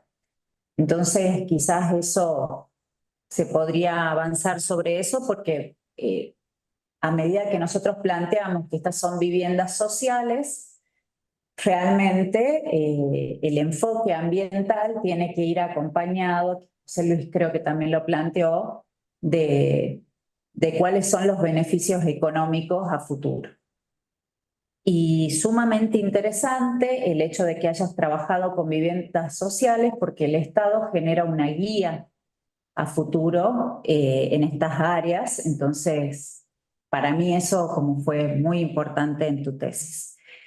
Y bueno, y finalmente coincido, yo tenía anotado lo que planteó Luis, José Luis, el tema de las maderas, si habías considerado también todos los tratamientos que se le hace al material o los tratamientos que se hace en el vidrio de BH como procesos dentro del CIMAPRO. Así que bueno, creo que eso es todo. Felicitarlos nuevamente por el enorme trabajo y bueno, y algunas pequeñas correcciones más semánticas o sintácticas en la tesis después las podemos compartir. Bueno, muchas gracias. Bien, bueno, muchísimas gracias. Damos entonces la palabra de nuevo a Vanessa para poder responder a las inquietudes del jurado. Así que tenés la palabra, Vanessa, de nuevo. Bueno, en primer lugar, gracias por los aportes. Muy contenta también de haber llegado hasta acá y me alegra que se haya entendido tanto el documento como la presentación.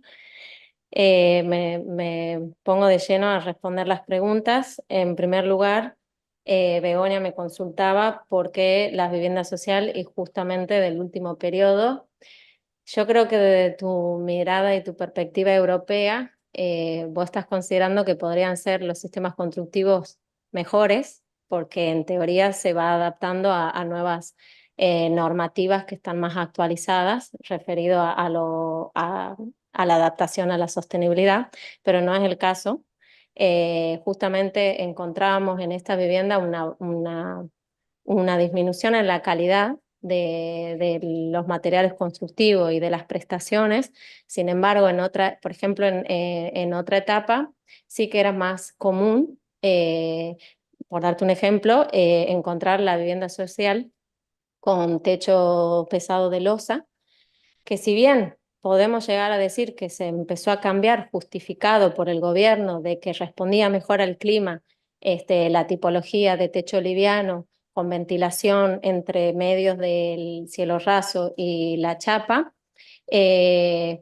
no, bueno, junto con mis directores que lo hemos conversado, no creemos que sea una mejor opción. En el clima de Tucumán se necesita tanto la inercia térmica que puede aportar la losa, como también un sobretecho liviano que nos cubra del sol. Entonces, en realidad, la solución óptima tendría que empezar por ahí de combinar la masa con lo liviano. Sin embargo, en esta última etapa, lo que se detectó es que cada vez eran menos las soluciones, digamos, de techo pesado. Y bueno, esta solución que en definitiva tiene techo metálico, lana de vidrio de 5 centímetros y un falso techo o cielo raso, como le dicen en Argentina, de yeso. Entonces, las veíamos como las más desfavorables constructivamente, a pesar de que tendrían que ser las más modernas y las más actualizadas. No sé si respondo. En cuanto a la situación de la edificación, también en Argentina cambia respecto aquí. Lo común es encontrar la vivienda unifamiliar y barrios residenciales de baja densidad. Solo en el casco histórico y en sus áreas circundantes se encuentra la vivienda plurifamiliar. Es por eso que claro que era pertinente utilizar este tipo de caso de estudio de vivienda unifamiliar de baja densidad. Porque no solo la vivienda pública, la de promoción pública está construida así, sino que la promoción privada del loteo único, quien tiene un poco de dinero y se construye unos metros cuadrados, es así, unifamiliar, digamos. Esto que se vive en las ciudades europeas, de que está muy condensada la edificación en su verticalidad, no sucede en Argentina. No, una matización, sí que, no, a mí me llama la atención que las viviendas unifamiliares además tenían aislante aislante térmico, ¿no? Porque claro, los estudios que hemos hecho nosotros ya en estos años y la diferencia fundamental es que tengan aislante o que no tengan aislante. Claro. Los estudios, por eso, claro, trabajar con viviendas que ya tenían un aislante cuando la cubierta en unifamiliar tiene un peso importante. No es lo mismo con edificio plurifamiliar donde la fachada es lo que condiciona. Exacto. Pero en una unifamiliar con una cubierta que ya tenía aislante me llamaba la atención que, desde luego yo no se me hubiera ocurrido, pero con estos ojos míos, claro. Sí.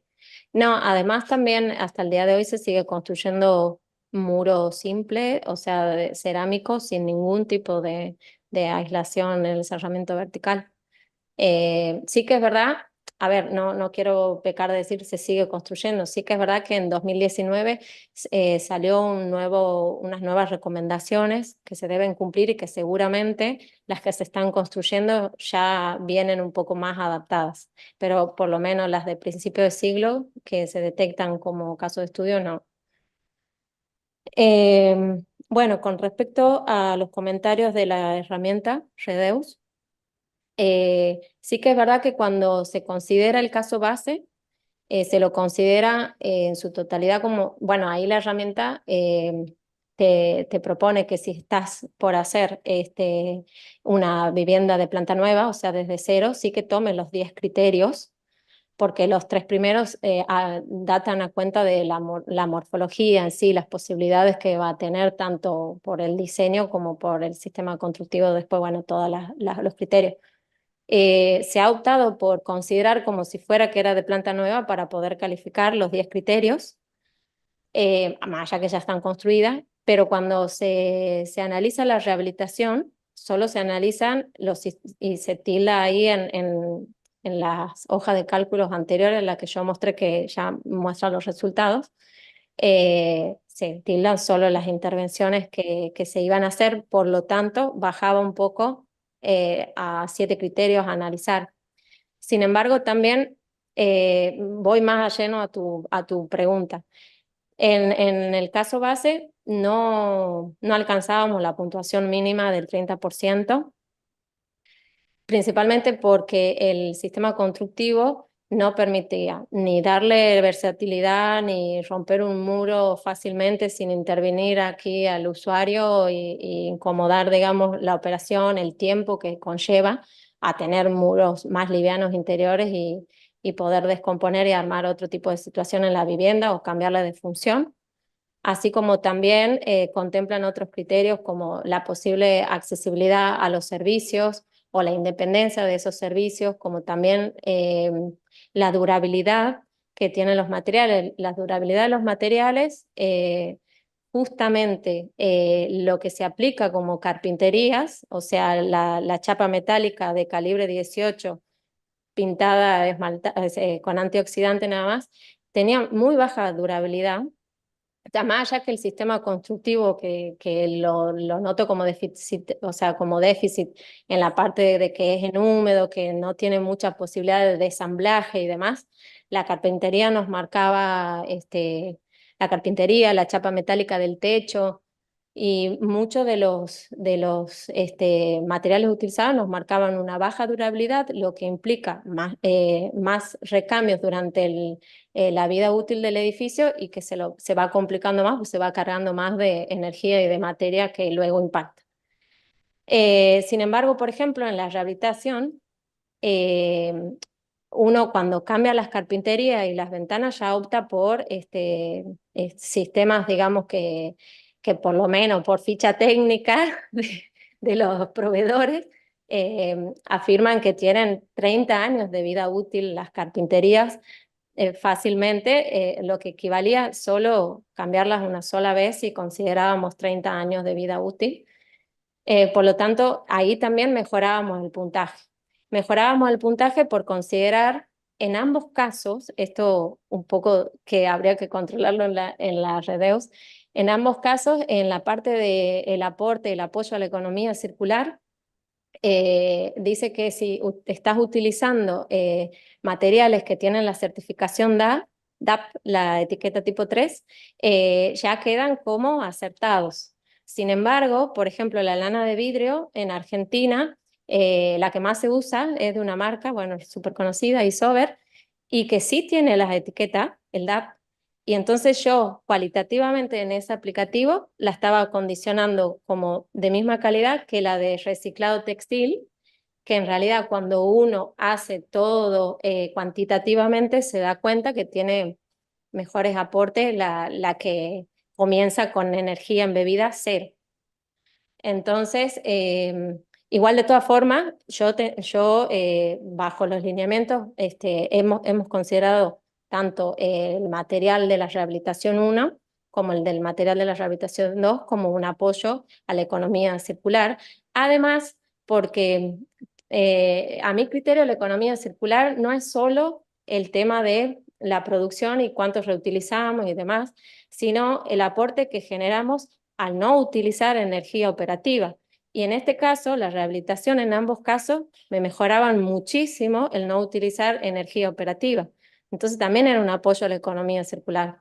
Por lo tanto, se ha considerado como un punto a favor que lo cumplía y así se fueron, cada uno de los criterios fue bien estudiado para lograr ese 83% que daba como muy buena a niveles de circularidad.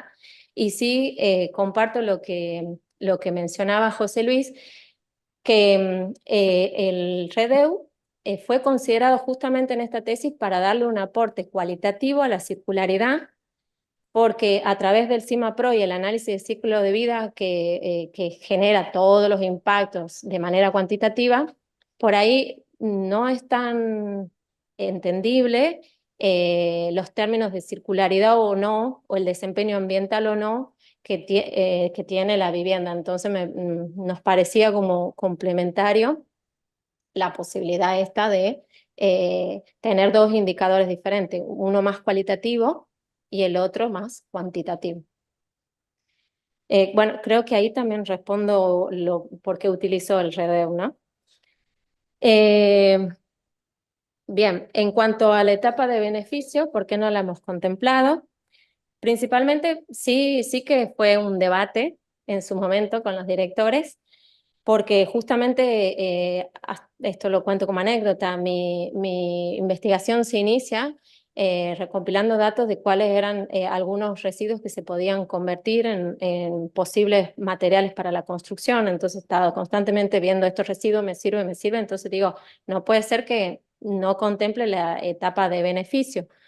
Pero sin embargo, sí que es verdad que se nos había ocurrido proponer que al cambiar todas las carpinterías íbamos a obtener vidrio y metal, que se podía analizar la etapa de beneficio. Sin embargo, el metal era casi poco utilizable, no se llegó a dimensionar justamente ni a calificar cuantitativamente, porque algunas fotos de las viviendas que están en uso ya marcaba no oxidación, sino corrosión.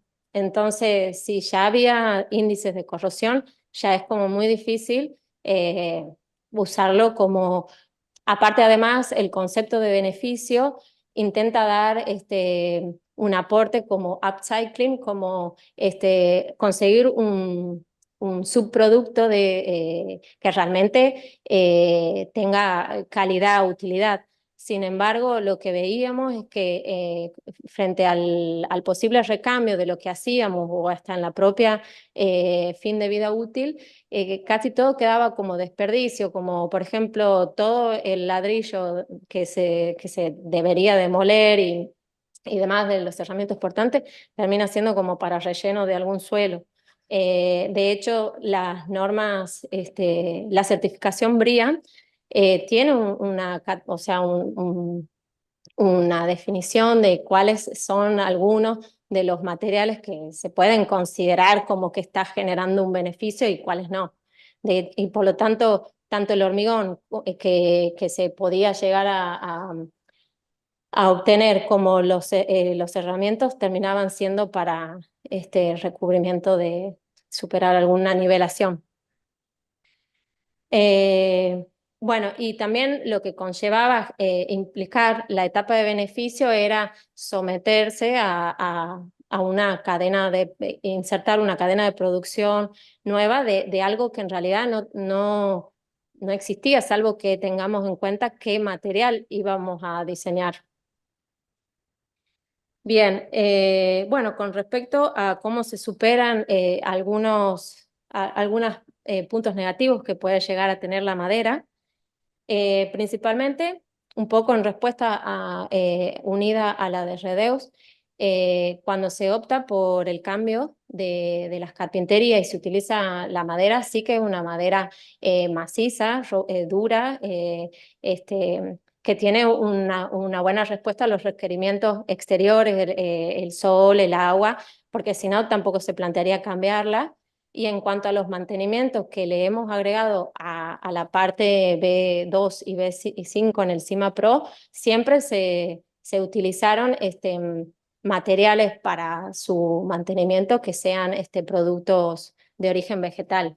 No ninguna impermeabilización, que tenga solvente y esas cuestiones que sí implicarían un pequeño impacto, pero hasta inclusive no alcanzaría a tener una incidencia en la cantidad de material que yo utilizo para reacondicionar un marco de ventana o 2 puertas que tiene la vivienda en comparativa del gran impacto que tiene el estar usando, por ejemplo, el metal o haber pensado en poner como solución una carpintería de aluminio que justamente cuando uno piensa en la etapa de la extracción de los minerales termina siendo muy destructivo todo lo que se destruye para conseguir una tonelada de aluminio o de metal. Bien, creo que ahí también respondo un poco que había considerado en el CIMA Pro para lo de la madera y el mantenimiento en las etapas de B1, de B2 a B5. Y bueno, también tengo apuntada lo que me preguntó Paula en cuanto a lo de la matriz interconectada argentina, sí, se llegó con los datos hasta donde se podía con respecto a la recopilación de datos. La recopilación de datos respecto a la matriz eléctrica de Tucumán sí que se la consigue fácilmente. Y te evidencia qué potencia genera cada central eléctrica, de qué origen, si de origen de ciclo combinado o no. Sin embargo, lo que eran datos inalcanzables para esta investigación era saber cuánto se utilizaba de esa red eléctrica en Tucumán y cuánto no.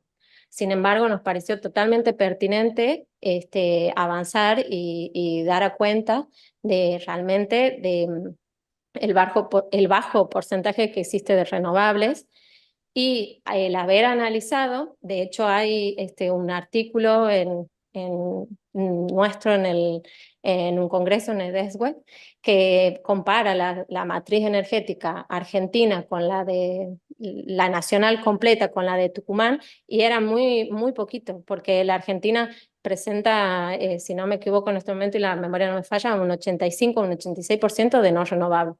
Entonces preferíamos trabajarlo con el de Tucumán y si se consigue, digamos, datos de cuánto se utilizan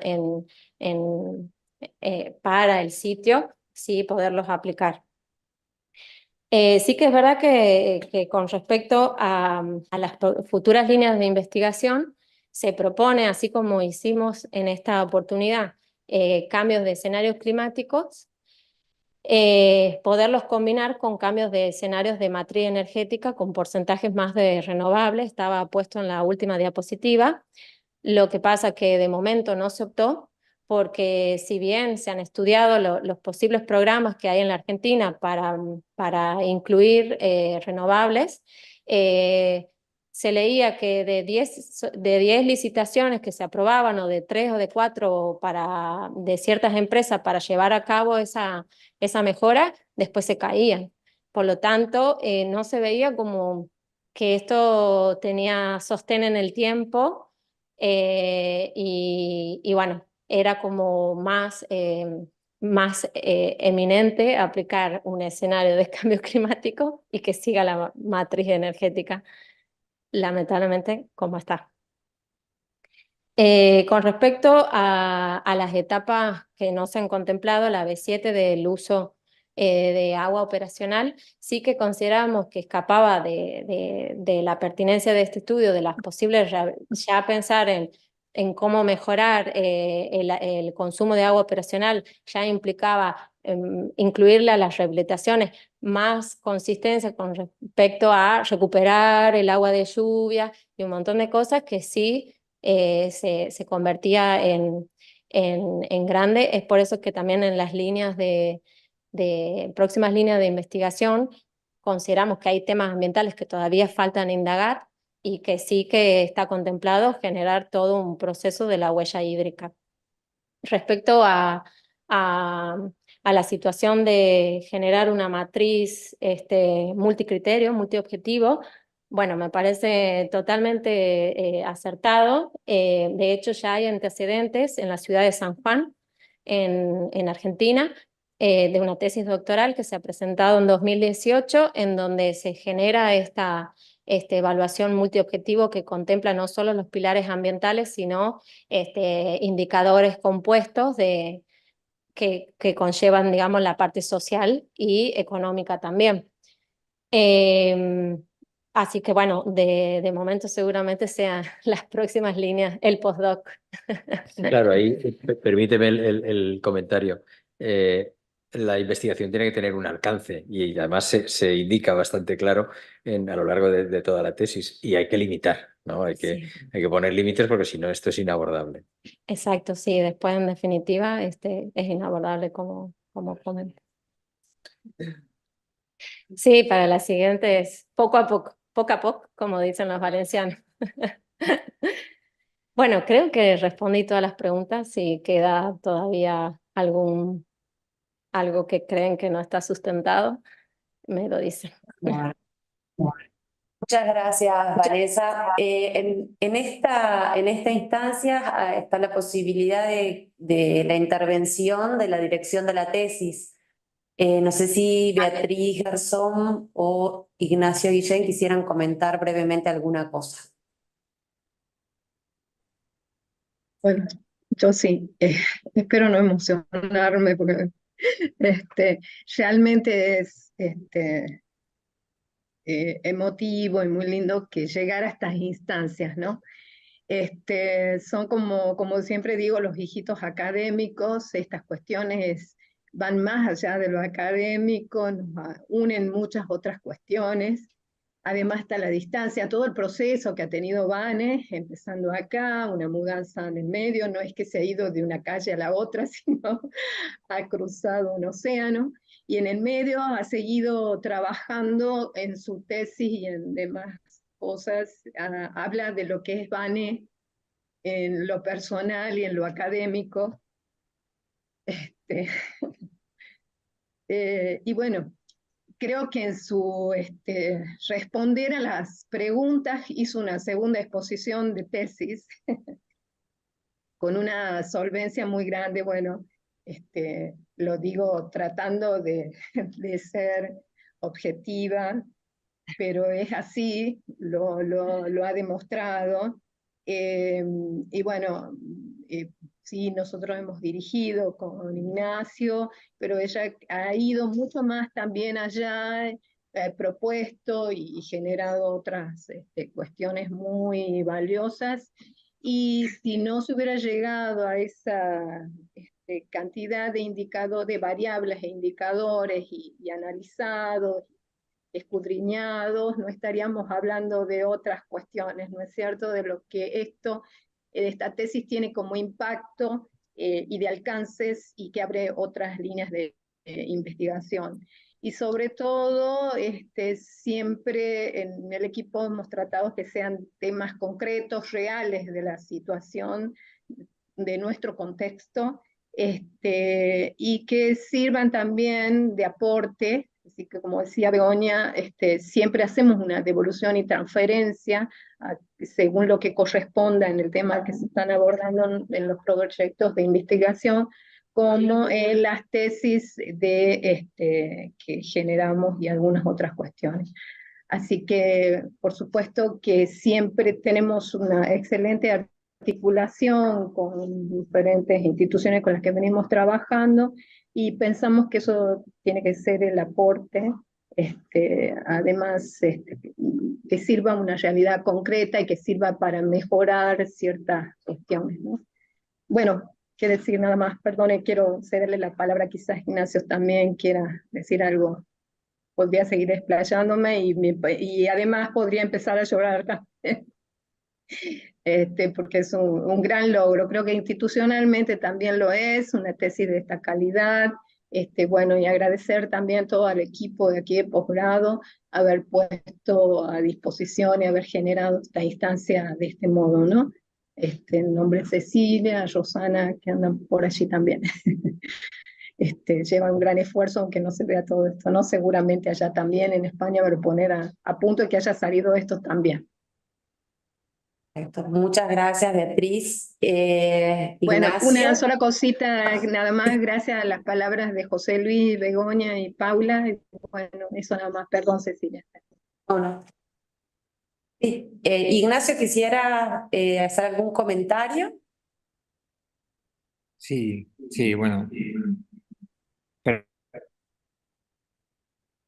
Ahora está muteado. ¿Abro yo este? Ahora sí. No, vamos. Entonces, Se volvió a mutear. No se escucha, ¿eh? ¿Me escucháis bien ahora? Muy lejos. A ver. aquí desde esta cámara, entonces.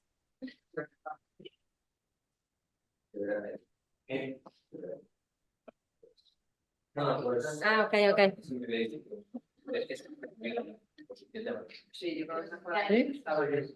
Ok, no hay problema. Bueno, pues en primer lugar, muchas gracias a ti, Vanessa, porque esta tesis ha sido una tesis muy fácil. ¿Vale? Lo has hecho muy fácil, es una tesis complicada, ya lo han dicho José Luis, lo ha dicho Begoña, lo ha dicho Paula. Es una tesis complicada, pero la verdad es que trabajar contigo es hacer las cosas fáciles, ¿vale? Y por eso hemos conseguido llegar hasta aquí. Entonces, muchas gracias por dejarnos trabajar contigo, tanto a Alberto como al resto del equipo. Muchas gracias, Beatriz, por dejarnos estos meses a Vanessa. Y bueno, pues muchas gracias a la comisión, tanto a Paula como a Begoña y José Luis, por los comentarios que nos habéis hecho, muy pertinentes y que tomaremos nota y procuraremos en sucesivos trabajos, esperemos que conjuntos, pues adelantar en estos temas que entendemos todos que son imprescindibles. Muchas gracias también a la parte administrativa, tanto de aquí como de allí, de Argentina, que lo habéis hecho también fácil. Por lo tanto, muchas felicidades a todos. Muchas gracias. Bueno, muchísimas gracias también. Bueno, entonces ahora pasaríamos a la deliberación privada del jurado, así que vamos a proceder a interrumpir la transmisión de YouTube, vamos a interrumpir la grabación y vamos a dejar al resto de las personas que no integran el jurado en sala de espera, acá en Zoom. Suponemos que en unos 15 minutos o 20 reiniciamos, les recomendamos mantenerse, los que están en Zoom, mantenerse conectados y los que están en YouTube, estar alertos a que se vuelva a activar la transmisión. Bueno, entonces procedemos a eso.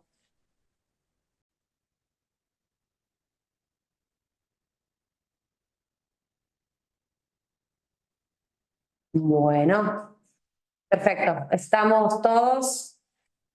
Doy lectura a el acta de evaluación del jurado. Acta expediente número 45.216 del 2020. En la ciudad de San Miguel de Tucumán, a los 6 días del mes de mayo del año 2024, siendo las 9:45 horas, en la Facultad de Arquitectura y Urbanismo de la Universidad Nacional de Tucumán y vinculados a través de la plataforma virtual, se reúne el Tribunal Examinador designado por resolución número 2 del 2024 del Honorable Consejo Directivo de la Facultad de Arquitectura y Urbanismo de la Universidad Nacional de Tucumán, que deberá dictaminar sobre el trabajo de tesis presentado por la arquitecta Vanessa Celina Sáez, titulado Análisis de ciclo de vida de viviendas sociales construidas en el área metropolitana de Tucumán, Argentina entre 2000 a 2020, para optar por el grado académico superior de doctora en arquitectura. Están presentes los miembros del tribunal, doctora ingeniera Paula Araujo, doctora arquitecta Begoña Serrano y doctor arquitecto José Luis Alapont, quienes deciden por unanimidad dar por aprobado el trabajo de tesis presentado por la aspirante arquitecta Vanessa Celina Sáez bajo la dirección de la doctora arquitecta Beatriz Silvia Garzón como directora de tesis de la UNT y del doctor arquitecto Ignacio Enrique Guillamón como codirector de tesis. El jurado tiene en cuenta las siguientes consideraciones. Es de destacar la robusta estrategia y el enfoque planteados en el desarrollo de la tesis, pues manifiesta un claro dominio en la utilización de diversas metodologías de investigación, como el estudio de casos, el análisis de ciclo de vida y la simulación energética de edificios, junto con la toma de decisiones multicriterio. La alumna ha demostrado de manera fehaciente su capacidad investigadora, exhibiendo una gran solvencia en la ejecución de todas las etapas del trabajo. Es particularmente encomiable la extensa y completa bibliografía consultada, la cual abarca tanto obras de referencia en la materia publicadas en diferentes épocas como revistas especializadas, actuales con elevados índices de calidad. Esta amplitud y profundidad en las fuentes consultadas evidencian un dominio exhaustivo de la temática y un compromiso notable con la rigurosidad académica. Los resultados obtenidos y las propuestas formuladas no solo destacan por su valor académico, sino también por su potencial impacto en la sociedad. Sin lugar a duda, el trabajo elaborado servirá como fuente de inspiración para futuras investigaciones y abrirá nuevas vías de conocimiento en este importante campo.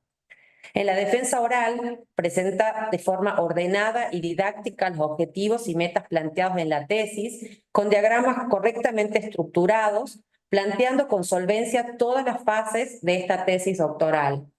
Finalmente, propone nuevas líneas de trabajo futuro, pertinentes y necesarias para completar todos los aspectos de la sostenibilidad, como son el económico y el social.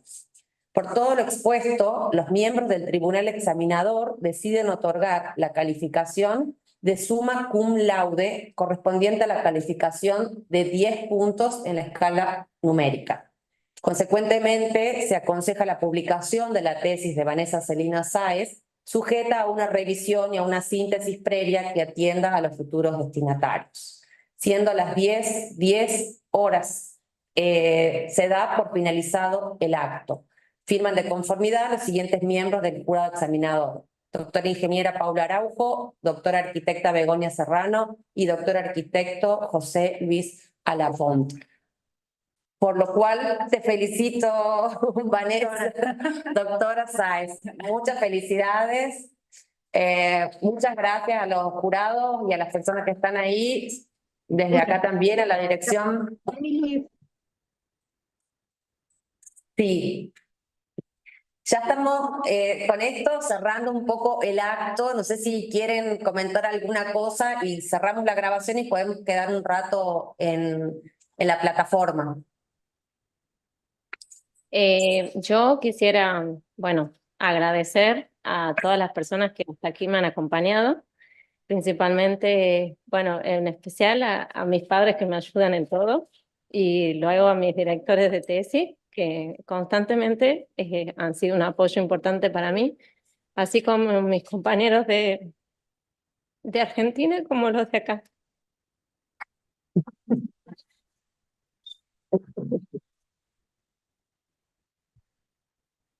Qué bien. Bueno, de todas formas, los agradecimientos sí que contemplo todo, ahora sí que estoy muy nerviosa, pero también a la gente de la Facultad de Arquitectura como a la gente de la Politécnica aquí. Un placer trabajar con todos ellos. Igualmente. Bueno, muchísimas gracias. Sí, Ya, nada más, ¿no? sí. Que Entonces no estamos sabemos los por... protocolos. Nosotros en Valencia dentro nos ponemos de pie para decirlo. Y estamos aquí, mi compañero. Pero no sé si hay algún protocolo más que debamos... No, Ya por está. ahora por ahora es todo. Sí, damos ahora por cerrada la grabación y la transmisión. Y una cuestión, sí que tendremos